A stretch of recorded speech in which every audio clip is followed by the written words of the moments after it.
One of the important features in programming the web application is ability to pass data from one page to another. There are data that needs to be tracked during the use of the web application. We use session tracking to keep track of data across the web application, and this topic is about that. We have understand that HTTP is used to process requests and response to or from web server. Each request from the client is treated independently by the web server.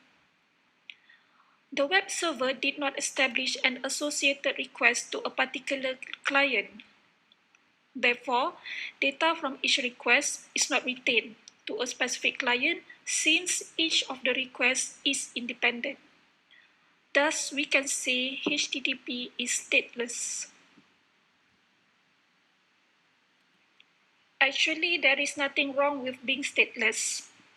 The statelessness of HTTP works fine with simple browsing of static content because no data is passed from page to page. However, in dynamic content, it should work differently. In dynamic web content, some data need to be passed from one page to another page. For example, in online ticketing system, information such as driver itinerary, ticket price, and other specification is passed from one page to another page. This data must be retained when the customer go from one page to another page until payment is successfully made.